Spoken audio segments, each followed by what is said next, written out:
മന്ത്രി വീണ ജോർജിനെ തിരുത്തി മുൻ ആരോഗ്യമന്ത്രി K Shailaja. Thiruvananthapuram medical college trauma care സംവിധാനം 2021 മോശം അവസ്ഥയിലാണ് പ്രവർത്തിച്ചിരുന്നതെന്ന് മന്ത്രിയുടെ വാദം വസ്തുതാ പിശകാണെന്ന് കെ ശൈലജ.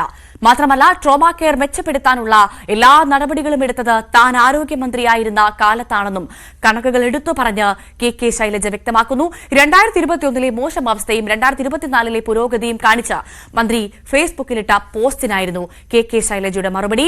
ന്യൂസ് 18 Q18 മുൻ ആരോഗ്യമന്ത്രി ഇപ്പോഴത്തെ ആരോഗ്യമന്ത്രിയുടെ വാദത്തെ പൂർണ്ണമായും തള്ളിയത്. News 18 exclusive.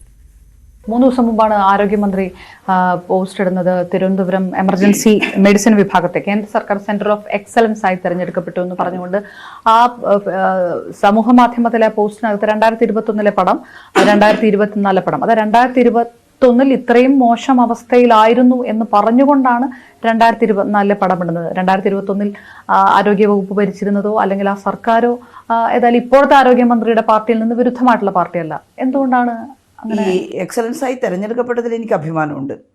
മറ്റതൊരു ധാരണ പെശകാവാനേ തരുള്ളൂ. കാരണം എന്താണെന്ന് വെച്ചാൽ യഥാർത്ഥത്തിൽ ആ ട്രോമാ കെയർ പ്രോജക്റ്റ് കഴിഞ്ഞ ഗവൺമെൻറ്റിൻ്റെ ഇതും പിണറായി സർക്കാരാണ്, ഇടതുപക്ഷ സർക്കാരാണ്. അപ്പോൾ പൊതുവേ ആരോഗ്യ മേഖലയിൽ മാറ്റം വരുത്തുമ്പോൾ എല്ലാ മേഖലയിലും മാറ്റം ഉണ്ടാക്കാൻ ശ്രമിച്ചിരുന്നു.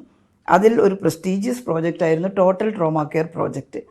അത് വലിയ വർക്ക്ഷോപ്പൊക്കെ വെച്ച് വിദഗ്ധരായിട്ടുള്ള ആളുകളെയൊക്കെ പങ്കെടുപ്പിച്ചുകൊണ്ട് ഞങ്ങൾ ആസൂത്രണം ചെയ്തിട്ടുള്ള ഒരു പ്രോജക്റ്റാണ് ഗവൺമെൻറ്.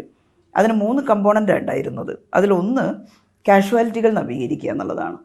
ഈ എമർജൻസി മെഡിക്കൽ കെയർ യൂണിറ്റുകൾ സർക്കാർ സ്ഥാപനങ്ങളിൽ വളരെ മോശമെന്നുള്ളതല്ല, പക്ഷേ അവിടെയാണ് ഏറ്റവും കൂടുതൽ ആളുകൾ വരുന്നത്. ഒരു ചെറിയ സ്ഥലത്ത്, വളരെ പരിമിതമായ സ്ഥലത്താണ് ഈ മാസ് കാഷ്വാലിറ്റി ഒക്കെ ഉണ്ടാകുമ്പോൾ ആളുകൾ വരുന്നത്. അപ്പോൾ ഇത് മാറണം.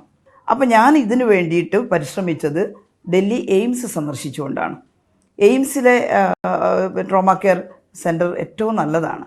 അവിടെ സന്ദർശിച്ചപ്പോൾ അത് വളരെ ട്രയാജ് സിസ്റ്റം, അന്നാണ് ഞാൻ ആദ്യം ട്രയൽ സിസ്റ്റമൊക്കെ മനസ്സിലാക്കുന്നത്.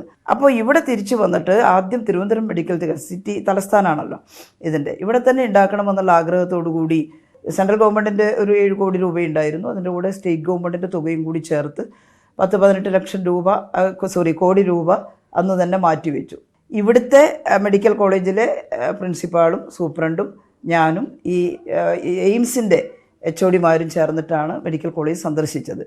അപ്പോൾ അങ്ങനെ സന്ദർശിച്ച് അതിൻ്റെ ഫ്രണ്ടിൽ തന്നെ നമുക്ക് അവിടെ ടോട്ടൽ ട്രോമാ കെയർ, ഒരു നല്ല ട്രോമാ കെയർ സിസ്റ്റം ഉണ്ടാക്കാൻ വലിയ ബിൽഡിംഗ് ആക്കിയിട്ട് അതിനെ എടുക്കാൻ സാധിക്കും എന്ന് കണ്ടെത്തി. ആ സ്ഥലത്താണ് ഇപ്പോൾ നമ്മൾ മെഡിക്കൽ കോളേജിൽ കയറി ചെല്ലുമ്പോൾ വലതുവശത്ത് കാണുന്ന കൂറ്റൻ ബിൽഡിങ്.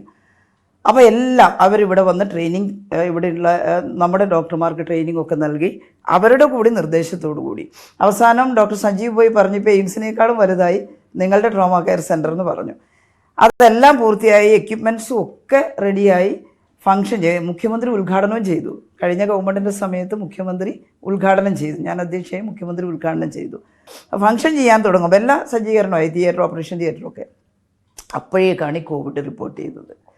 കോവിഡ് വന്നപ്പോൾ ഞങ്ങളെല്ലാം ചർച്ച നടത്തി. തിരുവനന്തപുരത്ത് കോവിഡ് ആശുപത്രിയായിട്ട് ഐസൊലേഷന് വേണ്ടി വേണ്ടത്ര സൗകര്യമില്ല. അങ്ങനെയാണെങ്കിൽ നമുക്കൊരു കാര്യം, ഈ ട്രോമ നമുക്ക് ഈ കോവിഡ് കഴിഞ്ഞിട്ട് തുടങ്ങാം. കോവിഡ് കഴിഞ്ഞ ഉടനെ തന്നെ അത് രണ്ടാമത് ആരംഭിക്കേണ്ടതാണ്. അങ്ങനെ രണ്ടാമത് ആരംഭിച്ചു പുതിയ ഗവൺമെൻറ് വന്നപ്പോൾ. കെ ശൈലജ ടീച്ചർ ആരോഗ്യമന്ത്രിയായിരുന്നപ്പോൾ ഇത്രയും പ്രവർത്തനങ്ങൾ നടത്തിയെന്ന് അറിയാത്ത ഒരാളാണോ ഇപ്പോഴത്തെ ആരോഗ്യമന്ത്രി? അങ്ങനെയുള്ള ഒരു പോസ്റ്റ് വരുമ്പോൾ ഈ പാളയത്തിൽ പടയുണ്ടെന്ന് മാധ്യമങ്ങൾ വാർത്ത കൊടുത്താൽ പാളയത്തിൽ പടയൊന്നുമല്ല, അവരതിനു വേണ്ടി ആഗ്രഹിച്ചു. അവർ ഇത് കോവിഡ് കാരണം ഫംഗ്ഷനിലായിരുന്നില്ലല്ലോ, അത് ഫംഗ്ഷനിലാക്കി.